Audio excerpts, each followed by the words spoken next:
We are about to embark on an immersive journey through the corridors of our minds. Stand by as we prepare for departure.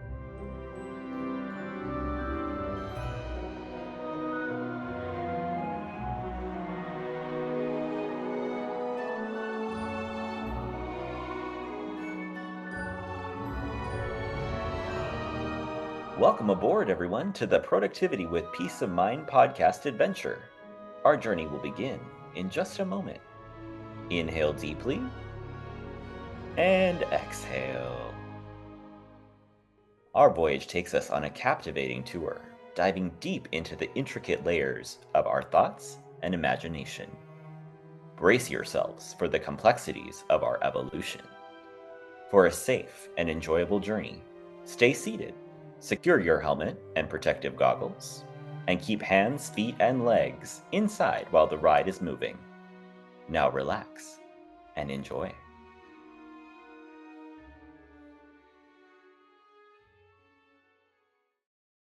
Today we have with us Claudia Calonje, executive coach, sales leader, philanthropist, and identity expert. Now, when we first started talking, we connected on the ways that communication really impacts like the success in our life, in our careers, in our relationships, how we feel and how we make other people feel literally impacts everything else in our life. So Claudia, I am so excited that you're here today with us. Thank you for having me. Yeah, I know, this idea is not new, and yet at the same time it can be so profound when we realize that so many of our issues in life, professionally, personally, you name it, usually come down to a communication issue. How did you start to figure this out on your path? Yeah, so I've had quite a journey. In my friends and my family say that I lived 100 lives in 10 years. Like the last decade of my life was a lot of ups and downs. So I used to be 300 pounds. I was in rehab. I had bipolar disorder, undiagnosed, unmedicated. And I was six figures in debt. Like I was a completely different person and really struggled through what it was to create the life that I wanted and how to turn that around. And so I went through several shifts of identity that I think a lot of people spend their whole life going through. And I had that quite early. I had early career success. I bought a house early, all of the things. And so I learned so much. I mean, I was like reading self-help books all the time. I didn't have anyone in my family that really could model the life. I'm first generation immigrant or first generation American, raised to immigrant parents. And, we didn't have a family full of doctors and lawyers and people that could help mentor me for where I wanted to go. So I was reading Jay Shetty. I was reading Anne Lareau. I was like, everything I could get my hands on to figure it out, I was reading it. But the biggest shift happened for me shortly after a breakup. Actually, my friend's sister recommended a retreat and she gave me no other context. And I was like, okay, well, I've got nothing else to lose. At this point, I bought the house. I had a job at Google. I had lost the weight. Like I had everything and I was still so miserable. And so I go to this retreat, and it turns out it is based on the premise of nonviolent communication. It's called the Savatove Institute. And for the first time in my life, I'm in a space where I'm constantly being reflected, and I'm feeling like almost like I'm getting water in a desert. I'm like, oh, why do I feel so good here for 3 days straight? And all of a sudden, I was an addict. I was like, what is this? How do I get it? How do I make people feel this way? What's going on? And I immediately enrolled in coaching training, not at all expecting to be a coach. I was like, I just need to learn. It's called the Principles and Practices of Transformative Communication. I was like, I just need to learn what the heck this is. And I went through a year-long program learning how to speak, how to reflect. And I wasn't one of those people that grew up making fun of communication majors. I was like, what is that even? Absolutely not. But I started to learn over time that there were so many facets of how we speak, especially for me being raised in an immigrant household, that were violent. And it sounds like abuse when I say that, but I would say 90% of the population speaks with violent communication. Oh yeah. And it's like, right? Like, it's kind of crazy once you are trained and start listening. And so, learning to deal with conflict, learning to deal with, my romantic relationship, learning to deal with my friendships, like, I mean, it just changed my entire life. So, I'm branded as the identity expert because I've lived so many identities and I've engineered it in a way where I truly believe you can engineer your life. And communication is like the biggest aspect of that. Oh, absolutely. Well, and when we talk about, reaching these goals, these pinnacles, right? You're like, I lost the weight, I got the job, I did all the things and I wasn't happy. Why is success in itself like holistically not just about, working harder or achieving the things or checking off the boxes? Like, because so many people think, oh, if I just muscle my way there, once I get there, then everything will be fine. But I can, step over everyone else in the meantime to get there. Yeah, exactly. And I think it's common for high achievers, where we're like, Yeah. we got to go, we got to go, we got to get. Yeah. Uh, but it truly is like the internal process. Because even as I went through the communication process, like, yes, a big part is external. And a lot of it was how I was speaking to myself, Mm. like, you're fat, you're stupid, like, why did you do that? Like, why are you? And now my friends here, they say I'm so kind to myself because they'll start complaining about their bodies and complaining about this and that. And I'm like, no, I actually really love myself. Always room for improvement, always. Of course. And the way that I show up for myself and love myself and speak to myself pays dividends in my life. That's so beautiful. And I think something that it's the struggle to get there is so relatable because so many of us, especially high achievers, are like that inner critic is real and that constant like critique and I myself struggle with it, right? Like being hard on ourselves, being like it's not enough, it's never enough, go faster, go harder, go better, do better, like be better, right? All the things it's for you to flip that to that internal communication. I'm just like, oh my gosh, yes, like that is exactly where it needs to start and why the identity part of that of what you're doing matters so much. Yeah, and I love the flip, right? Because it's a switch that really happens. Like, Yeah. I could have had all the same things and been super satisfied. And I think at the same time, I really believe everyone has different life paths. And so often we get told, buy the house, have the kids, do the thing. And we all follow the same path. And it's not everybody's calling. And it's not what makes them feel alive. And so there's this like tension between we're getting all the things and then we're also very unhappy because this isn't who we are truly. And for me, having been in so much debt and feeling responsible for taking care of my sister and all of these things, I was like, I have to buy the house. Like, that's what's going to make me money. And it did. And it allowed me to pay off my student loans. But I was really miserable and ended up moving to New York City and getting a job, private equity facing. And I'm like, oh, no, this is actually me. Like, I'm paying an astronomical amount in rent, but this is who I am and what I need to propel me further. And I was trying to force myself into what everyone said I had to do. Hmm. That's so interesting because when you go back to the identity piece, I always look at it as like the intersection of like who we're told we're supposed to be, right? Who the world wants us to be, who we think we're supposed to be, and then who we actually are. And like where in all of that do we find who we actually are and what we actually like? It's like when you say you get to a place, you're like, oh, it's like that nudge or that light bulb moment of like that this is it. Now that I'm here, I know that this is what I want. But it's hard to sometimes find that. Yeah, and I think that's the piece that most people struggle with. When people come to me for coaching, it's like, who am I? And I remember being there. I was so lost when I quit my job at Google, nothing else lined up. I was like, who am I even without all of these things? Especially to your point, like the world tells you to be this person, but then who am I actually? And what are the set of characteristics that make me me, that make me happy.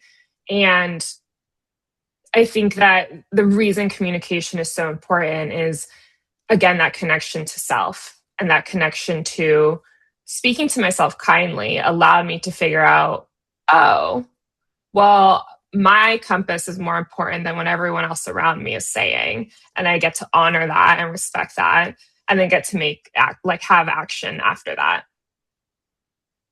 Right. Yeah. It all starts with like that first intention.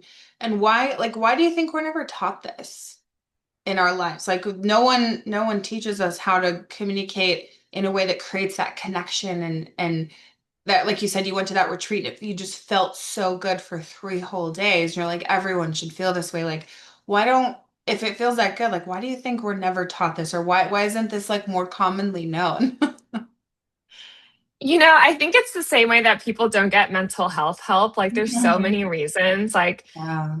one, it's like, so I'll give an example. I work in tech, private equity facing, and they often ask me, what should our AI strategy be? And I'm like, I don't know. Like, for your firm, I don't know. Like, don't ask me. Um, but they're like, actually, like, we don't have time to build one because we're going, going, going, going. Like, we need Yeah. to, optimize and cut costs. And so they don't take time to uh, pull out and do this 10,000-foot view of how can we utilize AI to change our company, to save time. And I feel the Mhm. same way about communication, right? People are like, they've got a job, they've got to walk their pet, they've got to this, they've got to that, they've got to do a bunch of things. And instead of taking the time to take a 10,000-foot view, they don't. And I think if it was taught in school, everyone would be thriving. Like, people would just be living their most honest, authentic selves. And I don't know if our infrastructure would support that well. Mhm. um, yeah. So I think taking the time, like that, getting trained for coaching. And it's funny, I laugh because so many influencers just turn over the next day and call themselves a coach without getting trained. It was 2 hours of instructed time every week, and then 3 hours outside of class actually doing coaching and getting feedback and being recorded and being told that the way I was speaking was wrong or aggressive or judgmental or whatever. And on top of that, we had to read books and write books. I mean, it was very time consuming, right? Of like, let's shift the way that we think and talk. I don't think most people are willing to make time for it. Yeah. Well, it's a lot of work. It's like hard work. It's like when you're talking, it brings to mind that visual of the guy pulling a wagon and the wheels are square. And then there's a guy, Mm-hmm. like a sales guy with a round wheel. He's like, really, this will save you so much time. And the guy's like, no, no, no, I don't have time for that. And it's like, oh my gosh, you saved so much time. You just put the round wheel on your wagon instead of the square wheel. Because it is.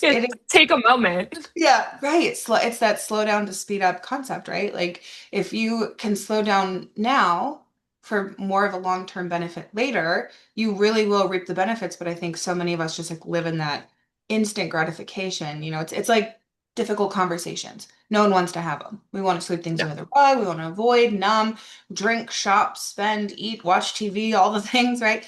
Anything to not like feel an uncomfortable emotion for the moment, but honestly, it just helps us so much more in the long term, as you've seen with all the work you've done and all the work you help people do now.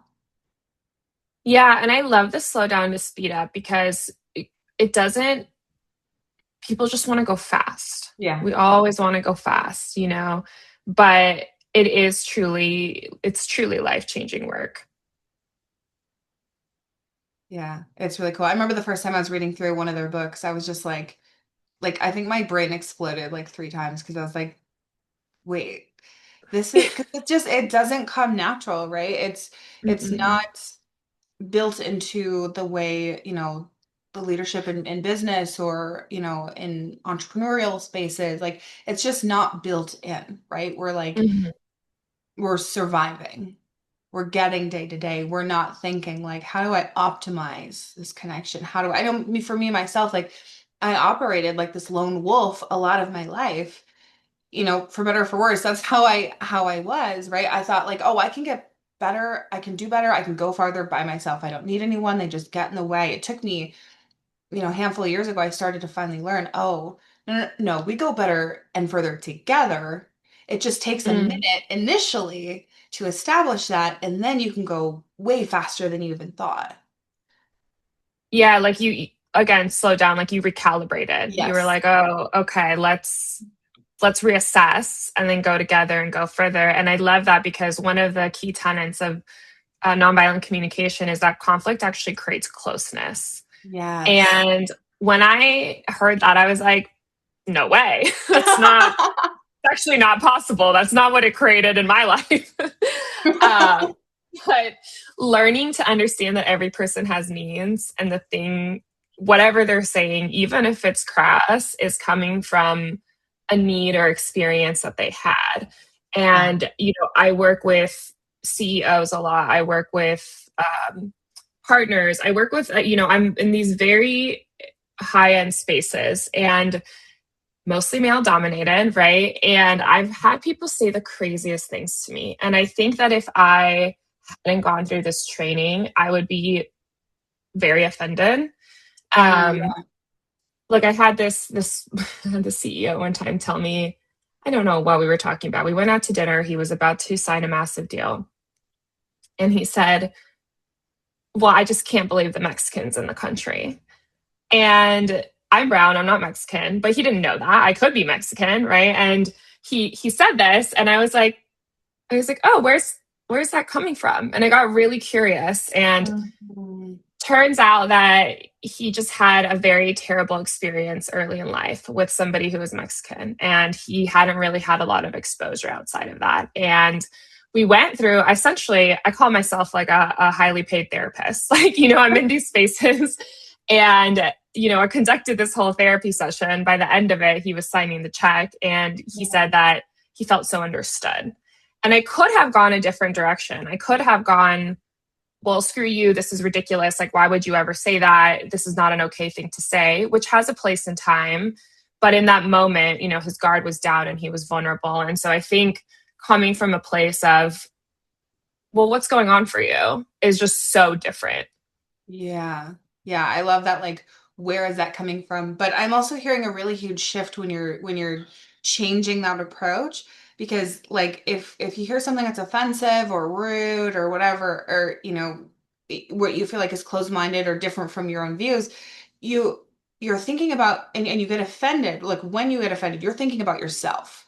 Mm-hmm. Right? The curiosity that you brought, that's thinking about the other person across from you, which I feel like is also another thing that's just like a really difficult flip for us to do with our minds. It's like brain gymnastics to be like, wait, what's actually happening with you though?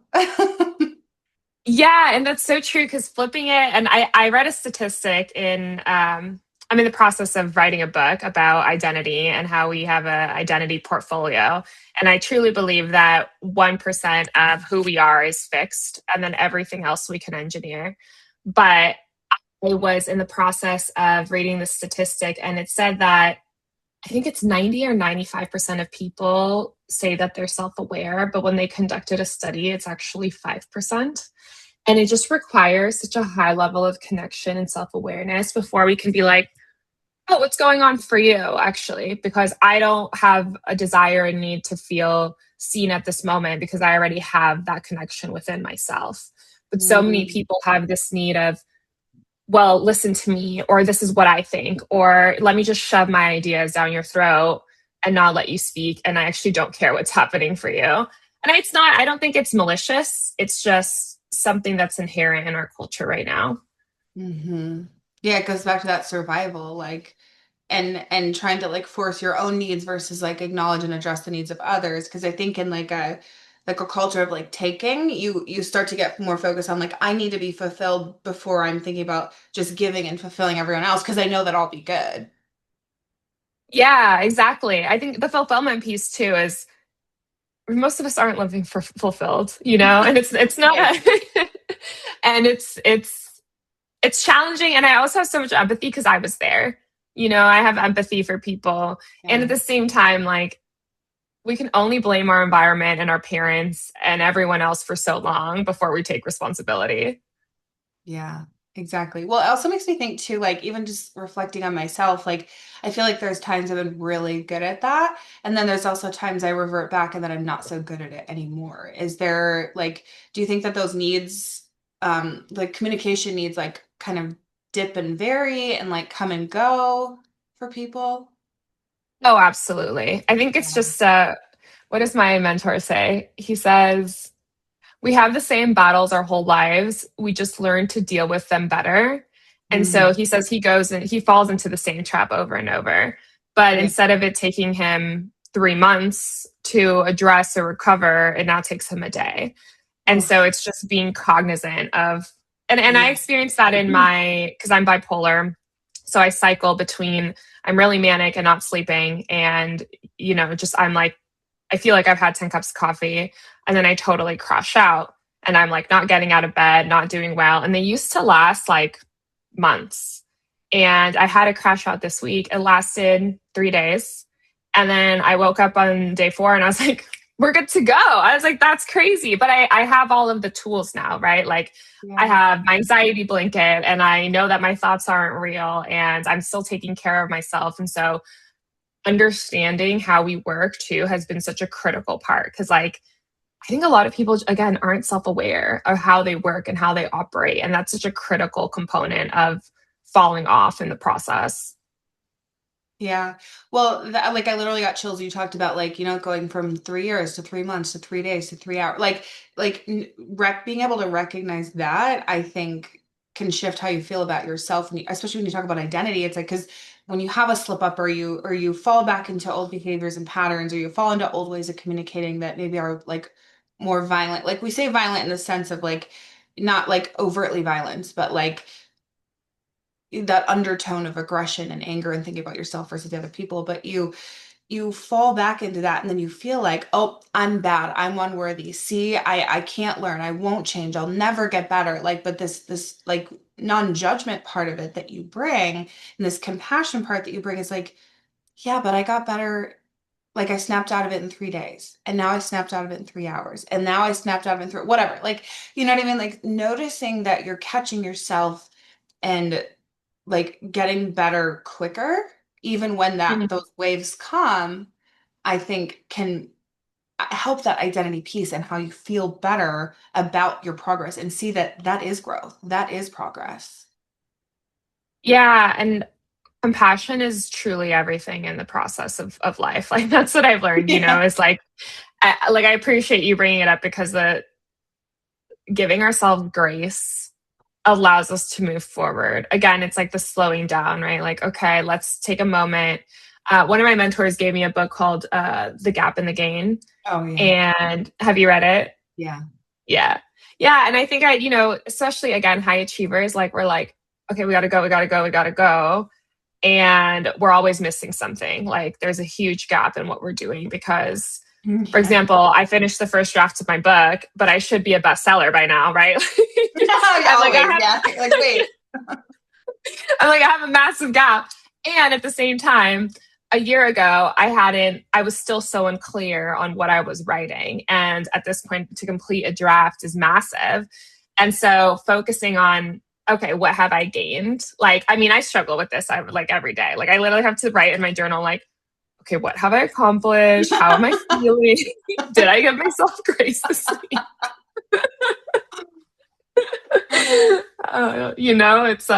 It's a process. Yeah, yeah, it is. Well, and I just love that flip back to yourself, because if you can be nonviolent and compassionate with yourself, it's like almost automatic with everyone else, and then therefore touches and affects everything else in your life. Because when we think about like all these challenges and things that come up for us in our life, if we're handling it from that space versus a space of like gripping and surviving of, oh, I just gotta get through and I gotta like, pummel over anyone who gets in my way, like, we're actually not gonna get very far when it comes to like our goals and, really overcoming the challenges and setbacks that come up on our journey. Yeah, absolutely. I think that so in my book, again, I talk about engineering your identity and I break down the framework. So it could be like, beauty is an asset and there's different components, right? Thinness is an asset. I know that's controversial, but it's true in a lot of spaces. Communication is one of the highest yielding assets that I have seen in my life. And, I'm not saying that like as you get to the top or you get wealthier that there's not people speaking violently, because there definitely are.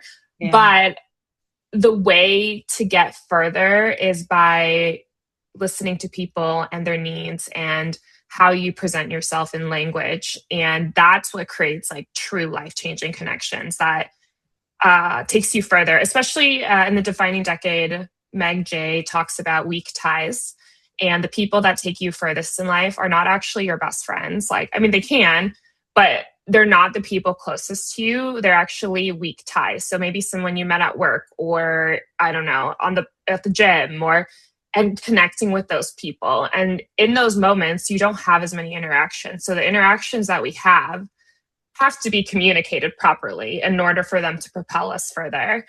And that has just, that's changed my life in so many ways, of like these weak ties that, I have little to no relationship with, that just propel me in a different direction because of the way that I showed up and spoke and made them feel heard and listened to. So how do we start to identify the needs of others, whether like, let's say we're, in a school environment, in a work environment, at home, in a relationship, dating, like whatever the scenario is, how do we begin to identify those needs of others and what they actually need? Like, do they just need validation? Do they need, a quick, firm solution? Do they need, just someone to listen to them for once? Like, how do we start identifying what those needs are so that we can kind of maximize what it is that they're needing to help them, which therefore then helps ourselves, which therefore helps all of us all at the same time. Yeah. I think first of all, and I always say this, like it starts with intention.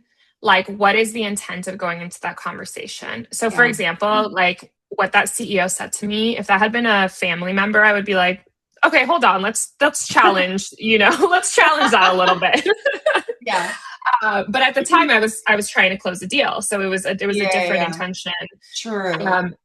And so like, what is the intention behind the way that we're approaching people? Obviously, if that's a romantic relationship, I am trying to create closeness with my partner.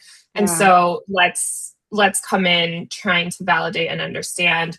But I think, and I know a lot of people hate when I say this, but reading the book really or listening to the book changed my life. Like, because one of the things he outlines is a father and a son, and the father's yelling at the son, and he goes, "You don't respect me." And the son goes, well, yes, I do. And they're going back and forth. And Marshall Rosenberg, the writer of Nonviolent Communication, zooms out and he goes, if you look at this, they have different definitions of respect. And the son thinks that what he's doing is respecting his father, and that's not how his father receives respect. And so looking at what are their needs, how do they process it? There's also a lot of people, again, nowadays that just want validation. And I'm not that person. Like, I will validate and then I'll be like, how do we move into action? Like, how can we get help? And so I think coming in with an intention, and then the second part is like, okay, if we are going for needs and we are trying to create closeness, let's identify that. And it's almost like my mentor says, we have to get really literate, and Brene Brown talks about this, in emotional language, because we can't identify needs if we don't know what anguish looks like, the difference between envy and jealousy, the difference between, love and adore and being adored. Like, how do we look at the language? And there's actually an emotion wheel. I did this with a friend of mine at work. He was like crying. He was crying about his girlfriend had said something to him. I was like, well, how are you feeling? He was like, sad. And I was like, no, how are you feeling? And he was like, sad. And I was like, no, like disappointed, like anguish, like how are we feeling?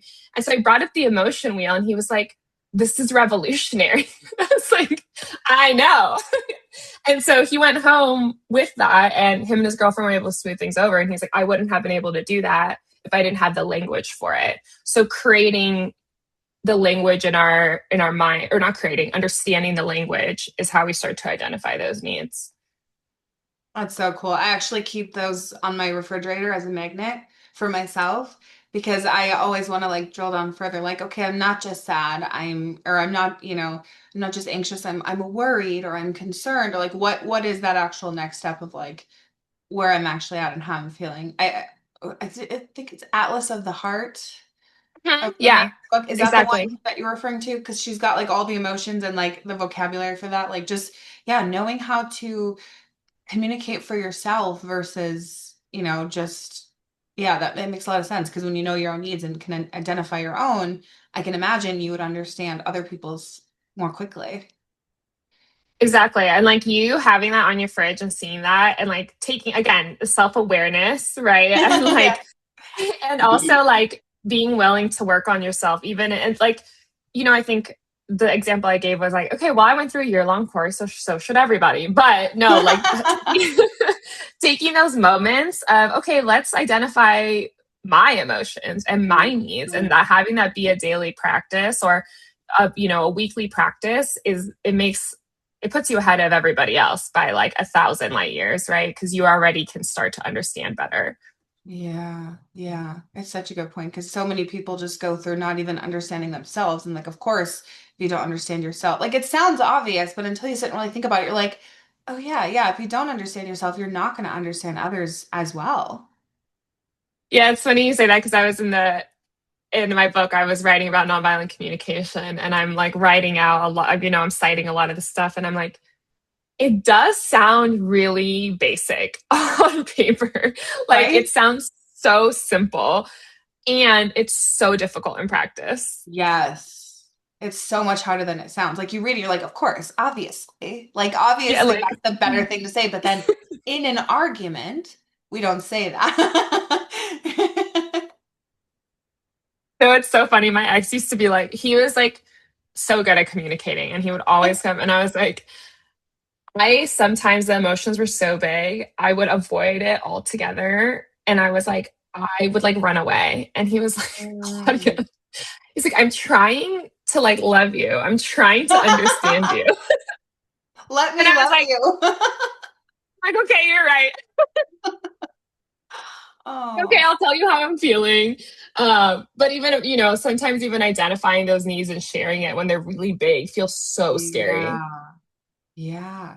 Yeah, because it's like, am I too much? Is it too much to hold? Like, what if I let this emotion out? Like, will it break through the windows? Like, what's gonna happen?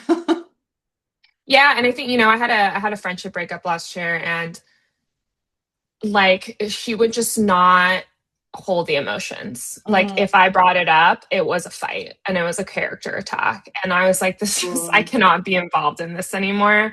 And I think the sad part of learning communication is like, I thought my whole world was going to get fixed. Like all of a sudden, all my relationships are going to be sunshine Yeah. and flowers and meadows. And there's a lot of people that because they don't have the skill set, can't reciprocate. And so it does create almost like a break. It creates a break and then sometimes leads to, friends and relationships falling apart, unfortunately. That is such a good point because yeah, you think like, oh, I got this skill now. Like every relationship I have will be great, but it's actually like, no, it's actually a differentiator of like what relationships are actually for me and my life. What actually works for me now that I have this skill and not everyone does. Yeah, it's a key differentiator, and it's something that again can take somebody so far. And I look now at the friends that I have, 100% different than the friends I used to keep around me. And at this Yeah. point, I'd share stories about these friends, and they were like, "Did they actually hate you? Because the things they said to you weren't okay." And I'm like, "Huh? Yeah, I don't. I was speaking differently, and so I attracted different people, and it's just Mm. completely different." Wow, that's so cool. Yeah, because like if I like I can imagine the difference of like self-hatred versus self-love, right? Like if you hate yourself, you're going to attract other people who hate themselves and therefore project that onto you. Whereas like if you when you love yourself, you attract other people that love themselves and then therefore share love with you. Yeah, exactly, exactly. I had a friend. She was my best friend, and unfortunately she didn't like her face, and she started getting a lot of filler and Botox, and absolutely no hate, but it turned into her looking at me and being like, your face has a lot of movement. Like, have you thought about getting this done? Like, you don't really look that good. And I was like, oh, okay, like you doing it on you. Yeah. Doing it on you is fine, but starting to project it on me is like crazy behavior. No, thank you. And it would happen in the subtlest ways, you know, there's no like provocation. Anyway, so we're not friends anymore. But makes sense. Yeah.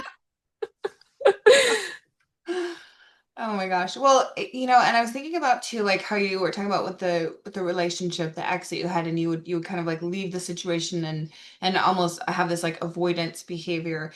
Do you think in any of this process, like where does self-sabotage fall into place too? Because sometimes like when it comes to identity and how we think about ourselves and that, you know, love versus hate toward ourselves, that can really affect and impact how we then react in situations where we might be pushing people away or pushing success away or pushing our goals away. Like, well, I don't really deserve it. I'm not really worthy of it. So I'm actually just going to push it away anyway. Yeah, a huge question and so imperative that we talk about because the self-sabotage piece, I really believe requires somebody else to help out with. And I tell everybody to get coaching and they think I'm just pitching my practice. And I'm like, no, Yeah. no, I will help you find whatever coach aligns to you. Like, Right. you know, Whoever like you want to work with, just work with someone. Yeah, exactly. Exactly. And you know, it's funny. I started school for psychology and I found out actually that most therapists have a savior complex. And so they want to save you in the practice. And once I got trained, I had a very difficult time finding a therapist because we're like not trained to listen. We're trained to like, not impose, but almost like put people in these frameworks and there's different theories and frameworks. And I used to shout to people to go to therapy. And I'm like, actually, go to coaching and make sure that they're certified and make sure that, you know, and there's a time and place for therapy. Like I do EMDR, but you know, you do? Yeah. Life-changing. Oh my gosh. Night and day. Yeah. Transformational. Absolutely. I have a whole episode on it actually in the podcast with an EMDR therapist that's like really good.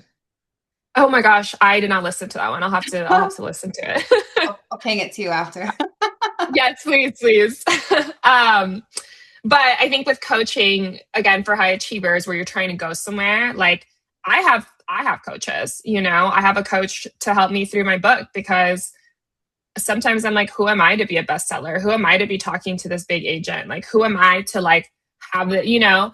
And then I have a coach for my personal life because there's things that I want to work on and, you know, propel further. So I'm like, I really suggest that people, and everyone I know that has been really big has had coaching to some degree, you know? And so getting over the self-sabotage, the limiting beliefs, the things we believe we can't do. Cause I really, in my heart of hearts, like the world is our oyster. Like you can be anyone you want to be. You can absolutely change your life. And it requires a lot of help. It takes a village, you know? It really does. It takes so much. Like I won't even hire a therapist unless they're like coach oriented. And I've worked with multiple therapists and coaches over the years, but my therapist has to also be like coach like oriented and like forward thinking and like tools, strategies. Like I do like there's a time and place to dip into the past and like figure out, okay, where did this come from? Why am I doing this? How do we reroute EMDR, right? First example, best example, you go back, reprocess it, rewire it, have a different viewpoint and feeling in your body about it going forward. And it can't stop there. You can't like stay in the past, right? You have to look forward. Like if you spend your whole life and journey looking in the rearview mirror, you're gonna crash a car. It's like I know exactly. You have to also look forward. You want to look in the rearview mirror, make sure no one's coming, check the side mirrors, look ahead of you, right? Check your back seat. Is everyone still buckled? But you can't just like only look in the past. So yeah, I absolutely require like forward thinking, sideways thinking, upside down thinking. I love that analogy. I've never heard it before, but it's so important, right? Because I think again, like we're over, there's a book called Coddling of the American Mind. And it said we swung the pendulum so far in gentle parenting and the way that, almost all of these therapeutic words are being weaponized. And so many people, especially like Gen Z, millennials, like looking back in the rear view mirror at all times. And I'm like, dude, I know your dad was bad, but like, we gotta like, like you're 35. Like we gotta move forward, Yeah. Right. Yeah. Like, yes, it's part of the story. And what are we going to do differently? Because we do have a choice. It's like you said earlier in the episode or in the conversation, like, how are you going to change that? Like, how are you going to evolve? At some point, it's on you. Like, yes, your environment's there Exactly. and you're there too. You have an active, healthy, logical brain. What are you going to do about it? Exactly. And I think, one of the things that's so hard is when I was just so in the trenches with my identity and just so broke. I mean, everything in my life was not going well, except for my career. Thank God I've always had that. But like, I was reading every book and I was like, well, where do I start? Like, do I dress better? Do I get trained in communication? Do I like read all the love languages? Like, what on earth? Like, where do I go? And my book provides that framework of, okay, where are you trying to go? And these are the assets you need to accumulate or strengthen before you go in that direction. Because again, so many self-help books and not a single one has been like, you start here. And so I'm hoping that my book will help change lives in that way. That's so amazing. It's exactly how I'm writing my book too. It's actually it's fully drafted. It's in the editing process right now and kind of the finaling polishes, but it's like every I almost said every episode. I'm in podcast world. Every chapter starts with like a reflection and a breathing exercise and ends with, there's a story, but then there's lessons and then it ends with a journal prompt. It's like, okay, here's the story, but Mm. now let's make it about you. Like, what do you want to do differently? And it's like putting pen to paper, chapter one, like every single chapter, what are we going to do differently? How are we going to reflect? So I love that you're doing that because really, like, you're right. There's so much information out there and there's so many things we could do, should do, right? All the Yeah, things out yeah. there, like, that can easily spin them. I always say, like, if you're doing 50 things, you're going 50 directions nowhere. And ending up nowhere, right? You're going quickly in a lot of directions, ending up nowhere. And so even in this episode, right, for the person listening, like you've shared so much, so many good things, right? Where do we start? Like what, like let's say somebody walks into your office and they're like, I don't get along with anyone at work and I don't know how to resolve conflict with my relationships at home and I'm just really struggling. Like, what is the first thing that we could do or put to action to start making that shift within ourselves? Because it's a lot of big change and a lot of hard work. So what, like, how do we simplify that and distill that down to where we start? Again, such a good question. And another big question. I think, I always start with, where are the problems coming from? Because if I hear a lot of blame on the other person, I know that they haven't taken personal responsibility yet. Yeah. And so it comes to how do you view yourself? One thing I've gotten feedback on consistently in my life is I have a high sense of agency. And that's the ability to take action in a certain direction. And so getting people to understand agency is one of the biggest pieces of like, you are the creator of your life. You are the person doing this. And then if they're genuinely like, oh, actually, maybe I could have done something different, then I point them to the communication piece of like, there's retreats around this. There's virtual workshops. Often in tech, the industry I'm in, they'll actually pay for you to go because it's an imperative part. So there's different things like and you have this in the show notes, but I created a guide of like where to start, like a free mini guide of the power of language and different paths that we go down. So whether language is judgmental or minimizing, different paths. The other component is there's a lot of nonviolent communication retreats. I'm actually leading one in in June in Austin. And that, well, I organized it. I hired a facilitator who's been doing this 50 years.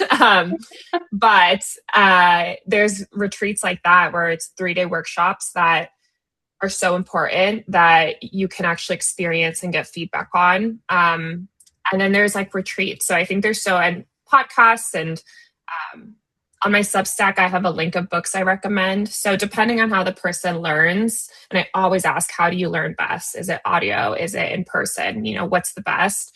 And then I point them in that direction because it's just about getting educated a lot of the time.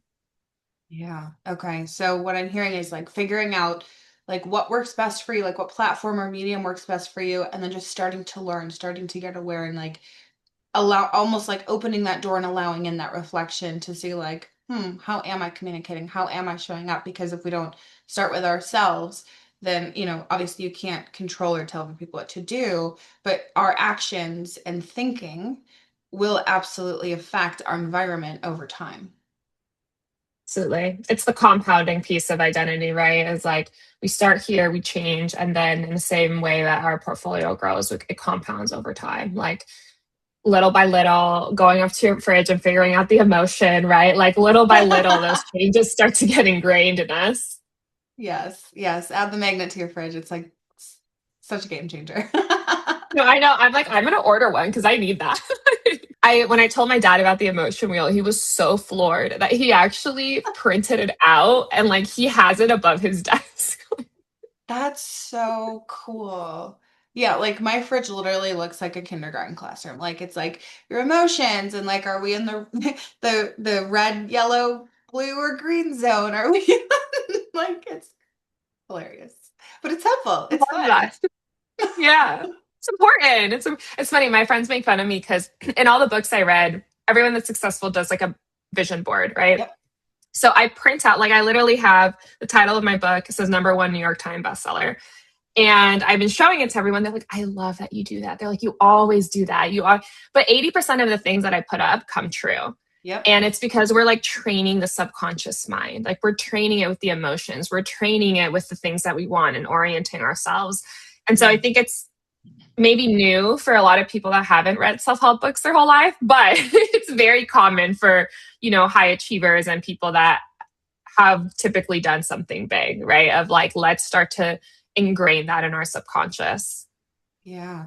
Yeah, like making it real before it's even coming to fruition, which with our communication, I think that it could really help to like, when you talk about like reading the books or the podcasts or the retreats or whatever, that's what you're doing. You're putting it into action. You're putting it into your brain before it's foundational so that you can it like because the brain, doesn't know the difference between practice or reality. So once you've Mm-hmm. practiced enough and become familiar and aware and exposed to something enough, it does eventually just become your normal way of functioning. Yeah, exactly. It's right. The compounding piece, the way of changing, slow change over time, slowing up to speed up. Like it truly is, again, so simple when we speak and so Right. difficult in practice. Yeah. So simple yet so profound. Well, thank you so much for your time today, Claudia. This has been such a gift, and you've shared so much with us on, how we can communicate, how that affects all the different aspects of our life, from relationships to work to every, nook and cranny of our life that we can find. I promise you can't find a part of our life that communication doesn't touch. And so reflecting on that and showing us how to slow down and like maybe make some not so comfortable realizations, right? So that we can really look in the mirror and spend that time with ourselves to make a decision to change and to make a decision to create a life that we really love. So thank you so much. Yeah, thank you for having me. Thank you for the profound conversations and for the idea. I'll send you a picture once I get my emotion wheel. I'm going to order it right after this episode. That sounds amazing. I can't wait to see it. Thank you for braving the inside of your mind with me. The better we understand ourselves, the more deeply we understand the world, and as our awareness grows, life just gets better and better. If you've enjoyed this episode, please take a moment to leave a review and share this with anyone else you think could benefit from listening. A quick reminder that the content shared in this podcast is for informational purposes only. I am not a licensed therapist, and the discussions here are not a substitute for professional advice. If you're dealing with a specific issue or need personalized guidance, please consult with a qualified professional. Your well-being is important, and this podcast is simply a platform for sharing insights and experiences. I appreciate you spending this time with me. Until next time.